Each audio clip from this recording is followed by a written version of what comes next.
Hello, everybody. Welcome to another episode of Unlocked, where we talk about unlocking the potential of you, the people you work with, and the people you do life with. At the time of this recording, I'm offering all of you, yes, my lovely listeners, a free 15-minute communication coaching call. You come with some kind of communication problem, and I give you a solution. My calendar link is in the show notes, so check that out. Ben Albert is the owner of Balbert Marketing, and we are going to talk about marketing ourselves, about why we would want to do that. And a lot of us are in the space of, our corporate careers and whatever job we're in, and we're just grinding and we're just doing the thing. And it only comes when, it's at times, I'm going to say at times, when we pay attention to marketing ourselves or building our brand or communicating the things to the world, building thought leadership, a lot of the times with the people I work with, it's when they're in questionable times, dark times, when they've lost a job or when they're in transition or when they are not happy with what they're currently doing. And I get it. It's top of mind at that moment in time. But what if, my friends, we were more intentional about that brand, about that ability to market ourselves well? Well, we're going to talk about that on the show. So Ben is the owner of Balbert Marketing. He's the creator and the curator of the Real Business Connections Network, where he hosts 5 podcasts, my friends, five of them. So go check that out. He calls himself an underdog. He's now a successful entrepreneur. He's going to tell you about why he calls himself that and how we all can probably relate and why we probably all should relate to that. He has a mission to actually move the needle on 1 million lives, one conversation at a time. So I guess it makes it more effective when you have 5 podcasts to be able to do that. But Ben has some really cool insights that I want to share with you on the show. So here we come.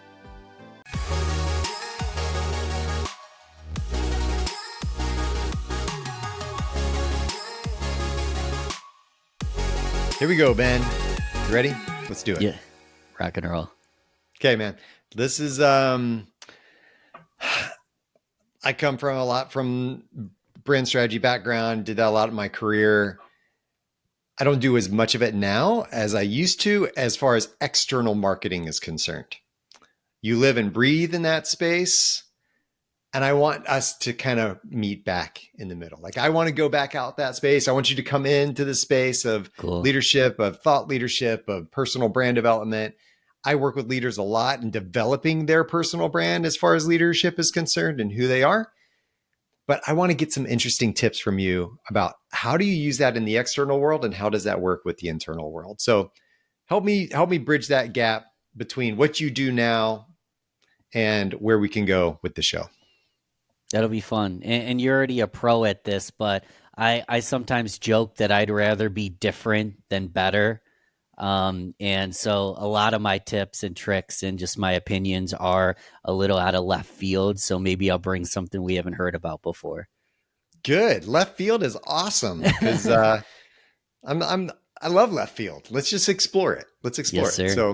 So give us some background on you real quick. What's your story? Give us a scoop. Yeah, I mean, the short scoop is 2020, COVID hit. We all know what happened there. I was a sales executive for a marketing firm.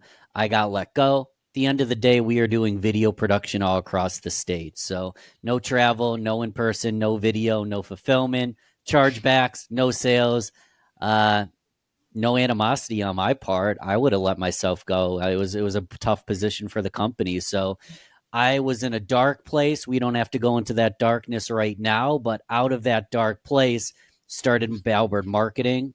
First ever time started my own firm and ultimately was able to replace my sales executive income in just about a year by utilizing some of the stuff we're going to talk about today, whether it's podcasting, thought leadership, networking, marketing.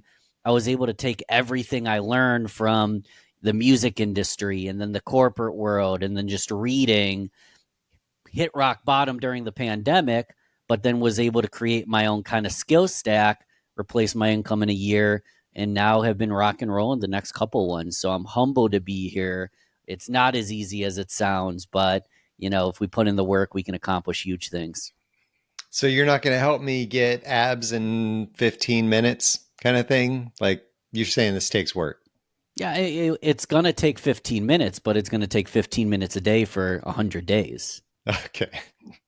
Oh, I got to do it over and over again. Oh, Yeah, I I mean, get it. So success rewards repetition. You're never gonna get it. Just do it in at once. All right. Fair enough. Fair enough. I get you. I get you. Once an underdog, now a successful entrepreneur. You have that written in your bio. The underdog. Talk to me about your underdog story. Where'd that come from? Yeah, I mean, I was let go. Without going way deep into the backstory, I had a drinking problem. I was unemployed, and it was the middle of a pandemic, and I had never started a business in my life. I mean, I guess I had a side hustle. I was a promoter for bands and musicians and venues. Well before I even knew what marketing was, starting back in high school, I was handing out flyers. I was setting up MySpace pages, selling merchandise. Then I grandfathered into actually being a marketer. And on the side, I would do promotion for bands. So other than a little promotional experience and corporate experience, I didn't know how to run a business. I didn't know. And I'm an entrepreneur in this regard, but this is any place in our careers. I didn't know how to be successful. I didn't have the perfect template. But really, all I did is start surrounding myself with the right mentors, the right peers, the right information to help me kind of skip the line and get there quicker. So it was an underdog story in the fact that it's not like I had planned my exit, and it's not like I had planned my business. It's not like I even wanted to start a business 6 months prior. I was happy with where I was. But again, by learning by the right people, by starting to create content, ultimately all I was doing was documenting my experience. By documenting my learning experience, built a personal brand, built thought leadership, was able to obtain a few clients, a few led to a few more led to upselling those current clients. And now I have a business. I like to simplify it. There's a lot involved. But again, abs, 15 minutes a day, 100 days, it's learning something new. I actually did this math the other day. I know we're all over the place, Scott, but I think it's interesting. There's 1,450 minutes in a day. 1,450, which means 1% of your day is 14 and a half minutes. So 15 minutes in a day is a 1% incremental change. Now, imagine what happens with the compound interest in any regard if you just make a 15-minute change in your day. You do one thing for 15 minutes, even better.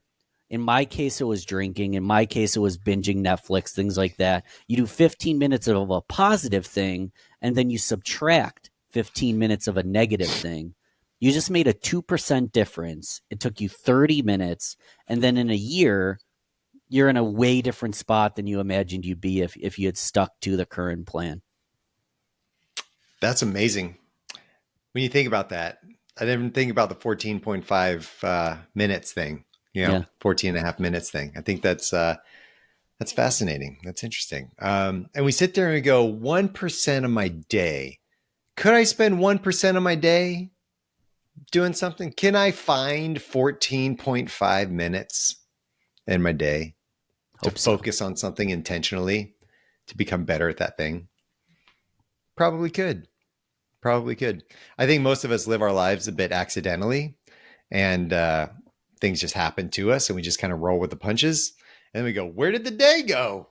Oh, day's over already, and then we kind of just go to bed and do the next day the same thing. So I think that's interesting to think about. So what I want to give a cool example too, Scott. We're all underdog. Well, here's the thing. We're everyone's an underdog from the person they can be. the person they're becoming. One of my biggest fears is meeting myself 20 years down the road and like having shame and pity for how poor my decisions were and not being able to recognize that person. So let's say like I'm a leader on a team. Do I want to be the leader that the team is advocates for?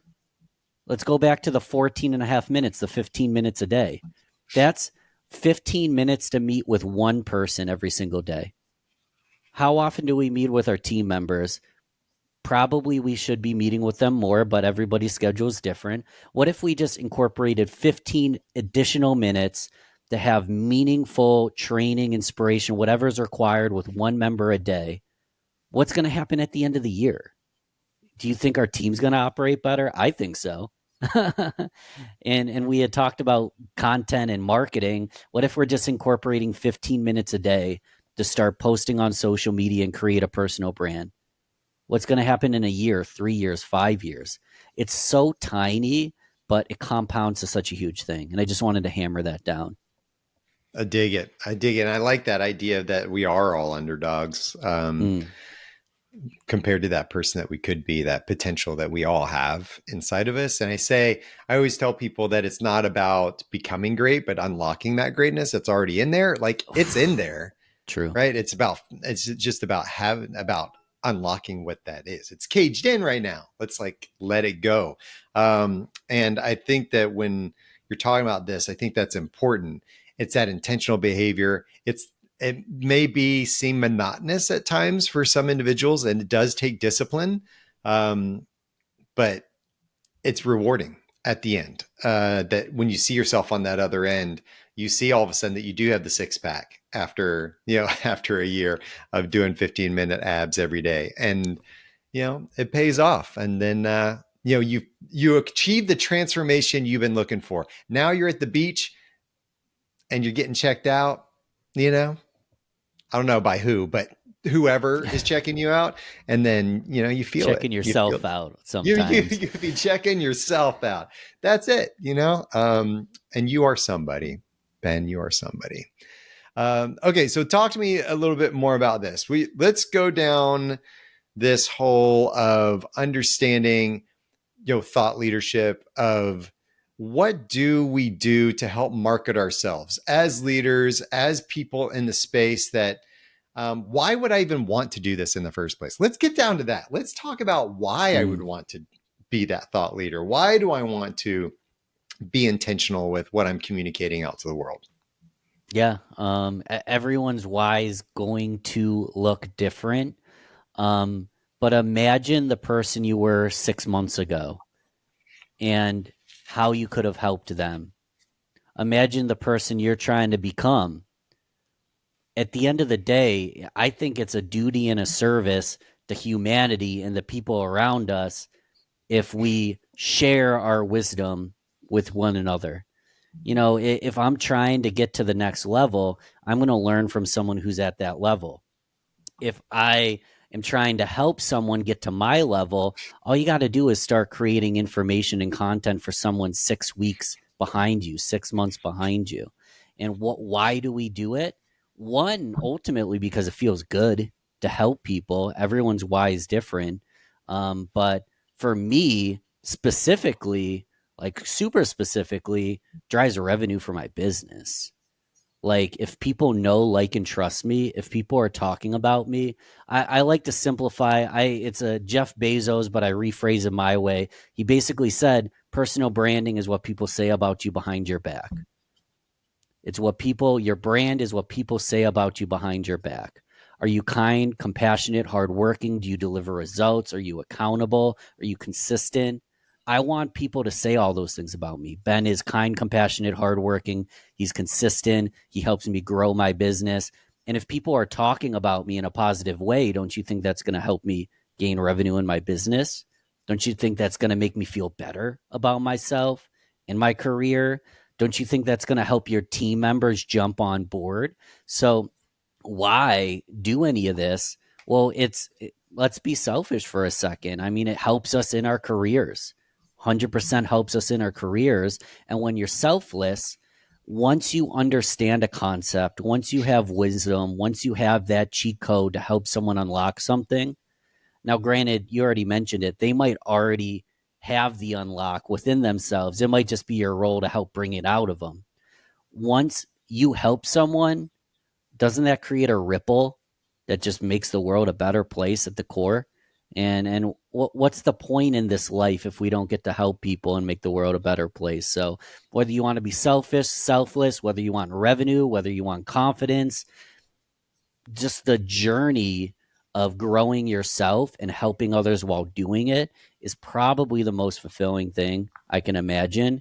And it makes clients want to work with you. It makes companies want to hire you. It actually allows if I've got a big old personal brand, the CEO of the company is going to want to move me up in leadership because they know that they can leverage, team members, ambassadors, their brands to bring in more goodwill to the company. So it's positive in every single scenario of life. Thought leadership, personal branding, it can't hurt. The only thing it can hurt is if it's a negative thing. The only thing that can hurt True. is if it's negative. And I don't know if I can solve that one in a conversation with you. If people don't like you, that's a different problem. Yeah. Yeah. It impacts your ability to build influence. And one thing I'll tell people is that leadership is power and power is influence. And if I don't have influence, I probably don't have any power, which means I'm probably not a very good leader in that sense. And the more influence I can have on other people, the more power that will give me to have influence and become the leader that I want to be. And I can only do that by putting my voice out into the world, by being an advocate for people, by understanding who they are so that I can, so understand your audience so that I can then cater to them in the way that they need to be catered to, and leverage that to help them. And I think that that's what we're talking about here. And when we talk about our personal brand, what are people saying about us when we're not around? It is almost even the phrase of, Ben is the kind of person who does blank. Like, how do you finish that sentence? How would other people finish that sentence? And if you're not being intentional about getting your voice out into the world, and as you do, focusing on podcasting and getting that voice out to the world, if we don't have to have a podcast to do that. And I think it's so important that we do that, though.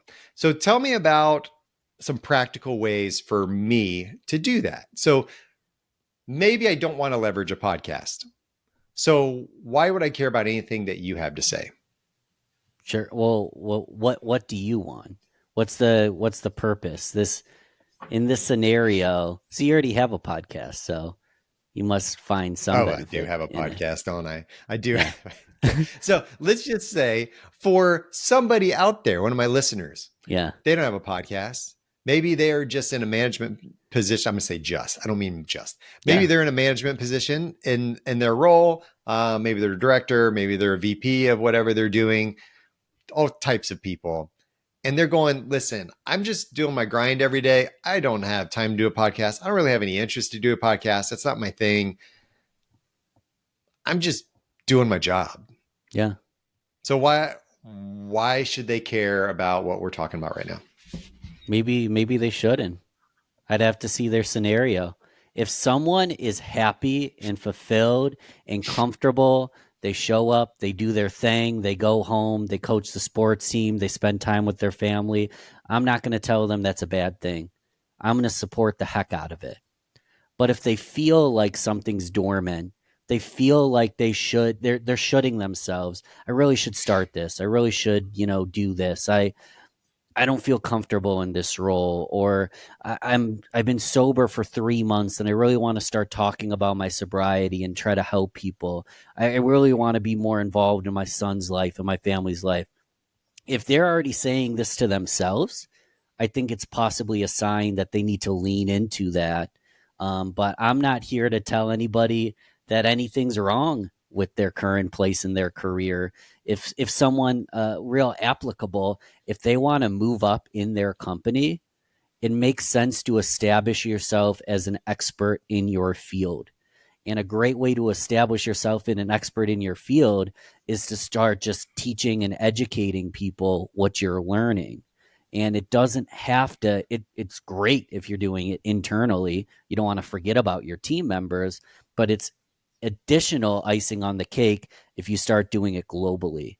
What kind of conversations do you have with your team members? Create a video and post it online so you can help people beyond your team. And again, it really depends on the person and what they're looking to accomplish, but there's endless opportunities. The real question is, do you feel like you have an idea, you have a passion, you have a purpose, and you're not implementing it? If so, how do we unlock that? How do we start implementing? But to go back to the front, Skot, if someone's comfortable and they're happy and don't need this advice, I encourage them to turn it off, because I'm not going to tell someone that they're right or wrong. If sometimes I wish, Skot, I was a little more calm. I kind of have a relaxed, I'm a chill person, but I'm always striving to accomplish more things.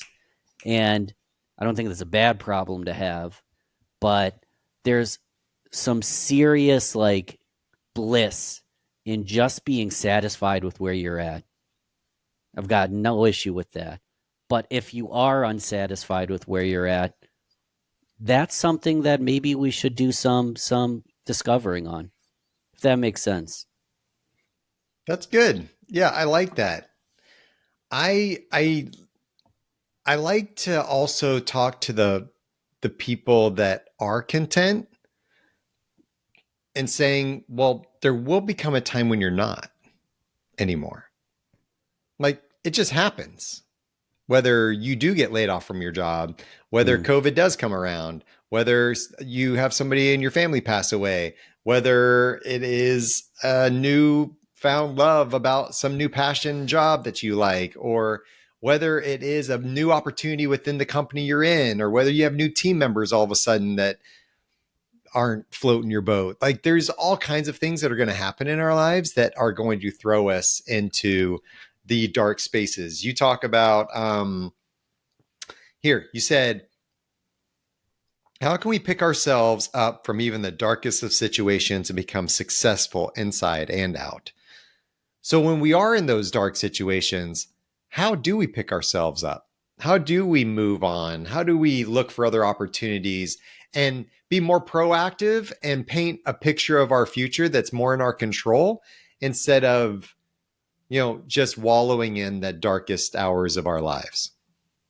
Yeah, so I'll give two quick answers. There's the reactive and there's the proactive. To be proactive, hoping that the listener isn't in that spot right now, you could take 20 minutes to just word vomit all the things that you genuinely like about yourself. When's the last time we did that? Write down all your skill sets, write down all your successes, write down all the moments that come to mind that you were stand up, you stood up to the test, you were incredible.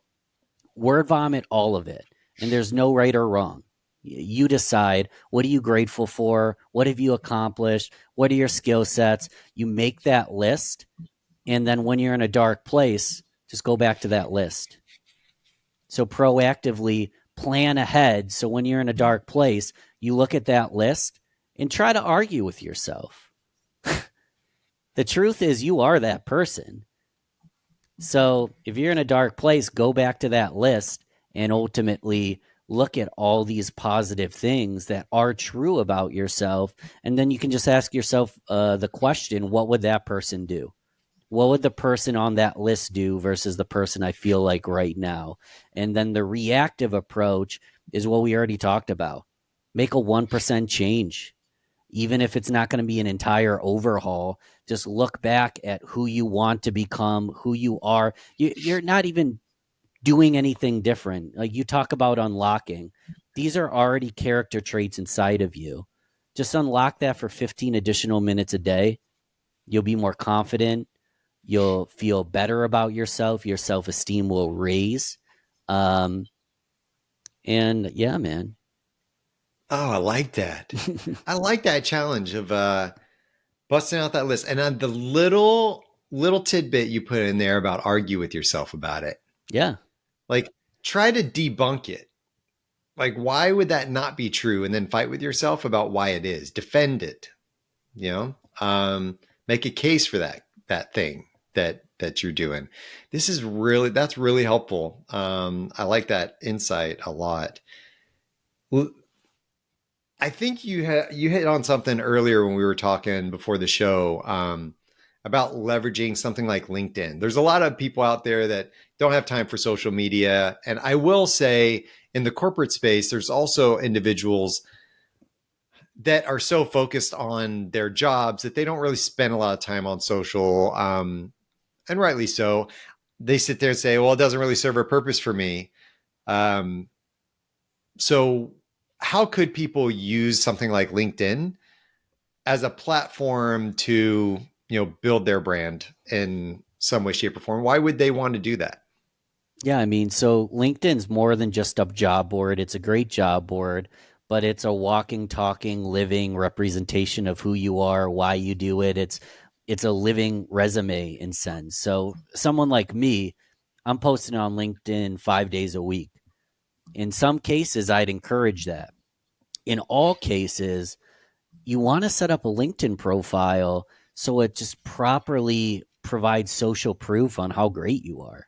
And that's as simple as taking a headshot that's forward facing with you smiling, making eye contact, putting that headshot up there, using the cover photo at the top to provide some level of social proof.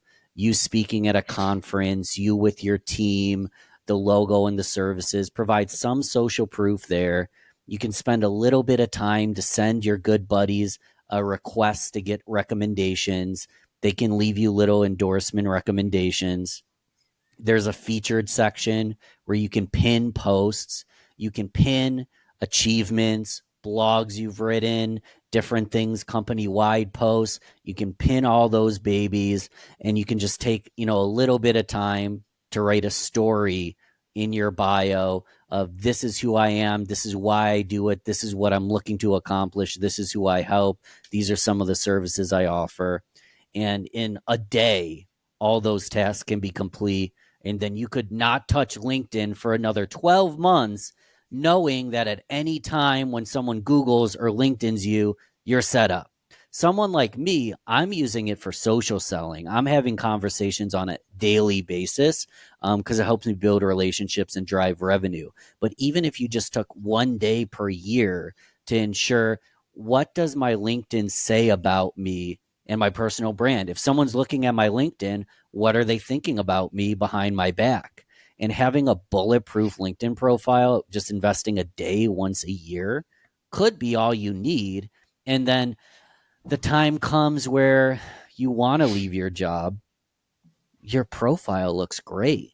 You're very poachable. Or the time comes when you're applying for a raise or you're applying to move up in your company, your LinkedIn looks awesome, and you can leverage that to actually, lift yourself up in the company. So again, it depends on, I'm a case by case Scott. I'm a case by case guy. Like it's every conversation is going to be dependent on circumstance, wants, needs, position, but in pretty much every case, set up a LinkedIn profile. Then when it comes to frequency of posting and purpose of usage, that's going to be dependent. But that's part of the fun of it. Let's have a little bit of fun of this and treat it as a social platform and not just a job board. I like that, and thanks for adding that. I think that's a different way to look at things, and I think all the social media strategists, marketers, gurus out there would be like, "What did you just say? Like, just don't post for a whole year?" And they would all their alarms would go off and things like that. And you're just saying, "Hey, not that you're asking people to not post for a whole year, like." You should probably engage in some ways, but the thing is that it's at least go on and make Yeah. sure that it doesn't look like a house from 1984 that nobody's lived in for a long time. Like go in and make the updates, go in, put the fresh coat of paint on, go in and, do some intentional stuff out there because people may be looking at it, even though you have no idea that they're looking at it. That is a brand image. That is a brand impression that people will have of you.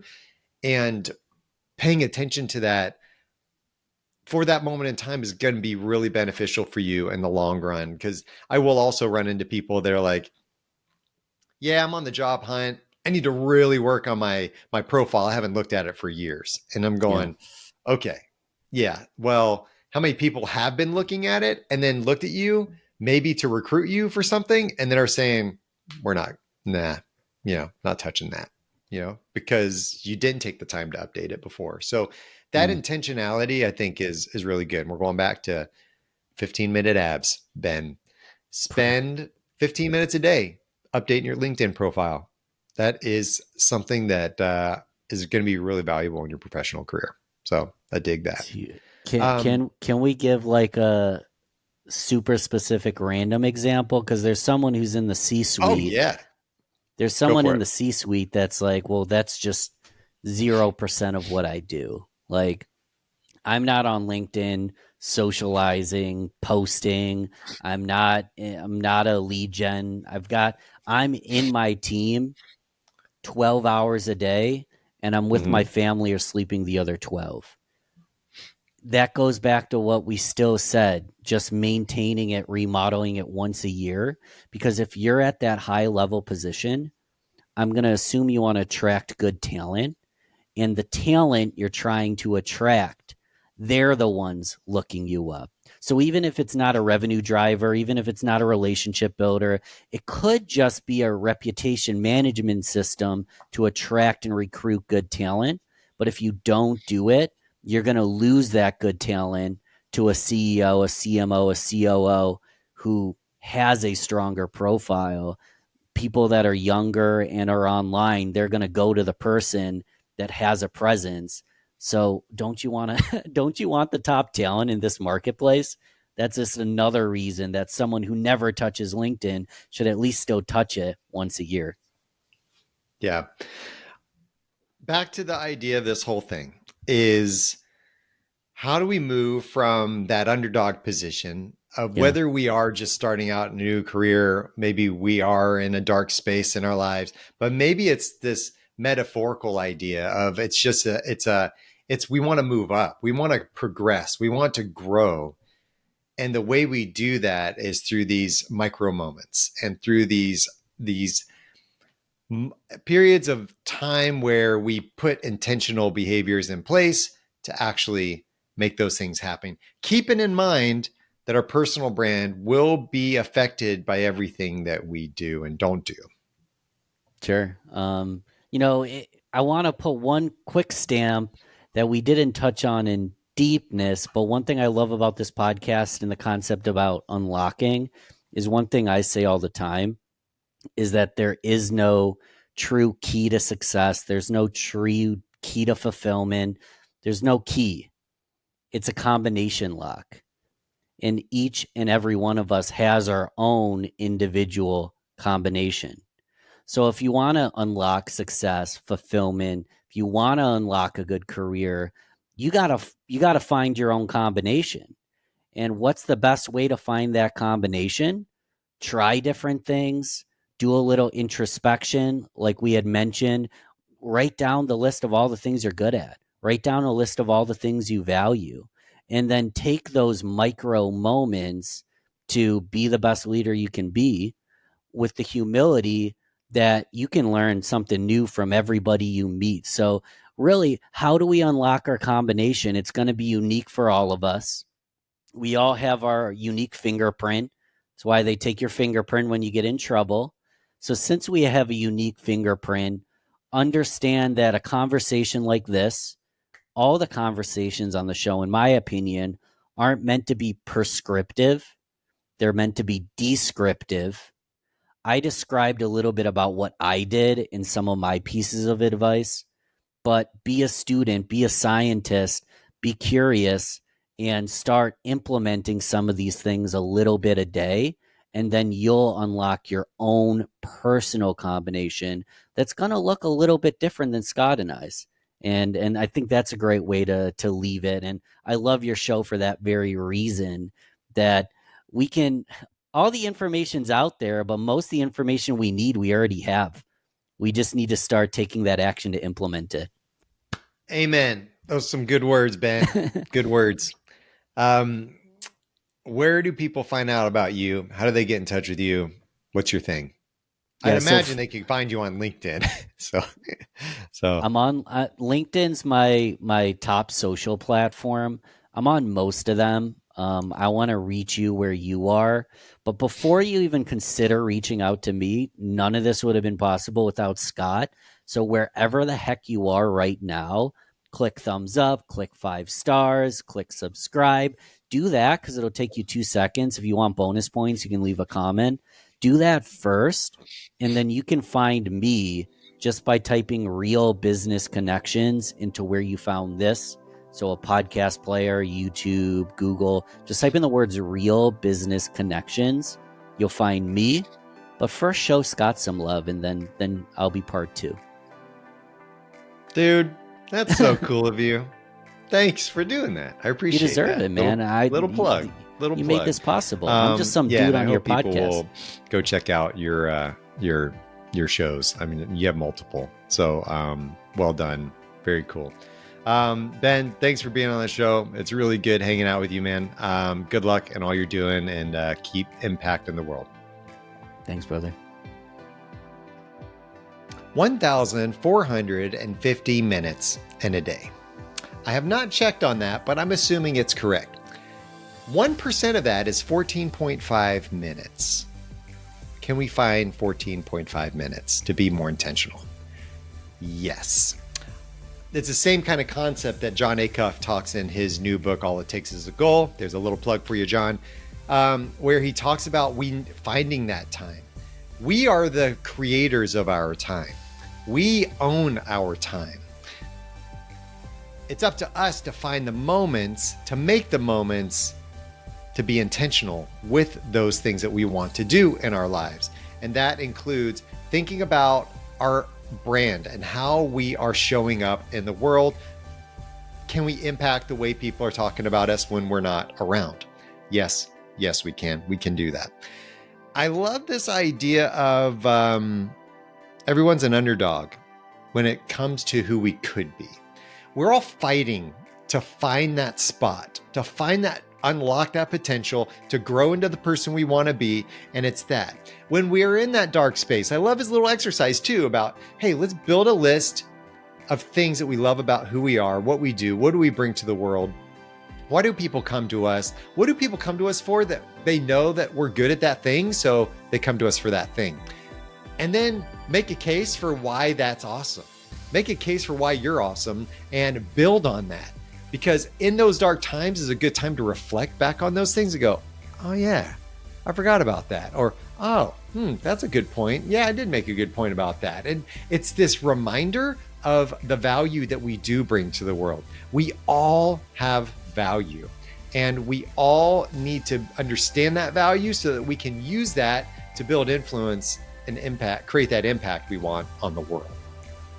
Thanks, Ben, for the insights. If you want to find out more information about me or check out the show notes where there's going to be more information and links to the things referenced in this episode, visit skotwaldron.com. And lastly, I'm asking for a little bit of love, just a little bit. So please take a moment, follow, rate the show. The algorithms like that. It helps me get the word out. I really appreciate it. Thank you. And until next time, stay unlocked.